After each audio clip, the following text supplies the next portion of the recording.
మరో వైరస్ దూసుకు వస్తుంది. ఇది ప్రపంచ ఆరోగ్య సంస్థ చెప్తున్నటువంటి మాట.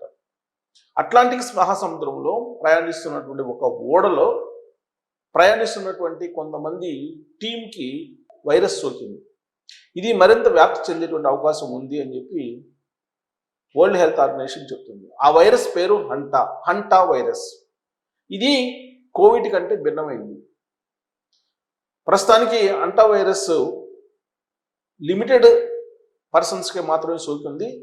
ఇది ప్రత్యేకించి జంతువుల నుంచి, జంతు మల మూత్రాల నుంచి, లాలాజలం నుంచి మనుషులకు సోకేటువంటి అవకాశం ఉందని చెప్పి వైద్యులు చెప్తూ ఉన్నారు. ఈ హంటా వైరస్ ఇప్పుడు కొత్తగా వచ్చిందంటే కాదు, గతంలో కూడా వచ్చింది. గతంలో 2018-19 ప్రాంతంలో అర్జెంటీనాలో ఆండీస్ వైరస్ వచ్చింది. దాని తరహాలోనే ఇప్పుడు హంటా వైరస్ కూడా ఉంటుంది. ఈ హంటా వైరస్ వ్యాప్తి చెందడానికి కొంత టైం తీసుకుంటుంది. ఒక 5 వారాలు 6 వారాలు. మనుషుల నుంచి మనుషులకి వ్యాప్తి చెందదు, కానీ జంతువుల నుంచి వ్యాప్తి చెందేటువంటి అవకాశం ఉందని చెప్పి చెప్తున్నారు. కోవిడ్-19 గాలి ద్వారా ఒకరి నుంచి మరొకరికి చాలా వేగంగా వ్యాపించేటువంటి శ్వాసకోశ వైరస్. కానీ హంటా వైరస్ ప్రధానంగా జూనోటిక్ వ్యాధి, అంటే జంతువుల నుంచి మనుషులకు వచ్చేటువంటి వ్యాధి.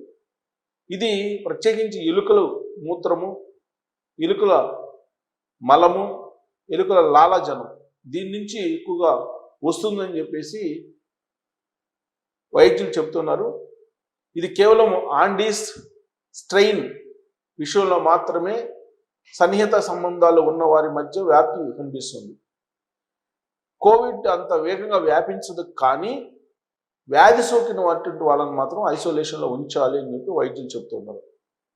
అలా ఉంచితే గొలుసు కట్టుగా రావడం అనేది కొంత తగ్గుతుంది అని. హంటా వైరస్ కేసుల వారీగా చూస్తే కోవిడ్ కంటే కూడా ఎక్కువ ప్రాణాంతకమైంది. అయినప్పటికీ వ్యాప్తి విషయంలో మాత్రం కోవిడ్ కంటే తక్కువ. ఇప్పుడు ఈ హంటా వైరస్ అట్లాంటిక్ మహాసముద్రంలో బయటపడిన తర్వాత ప్రపంచ ఆరోగ్య సంస్థ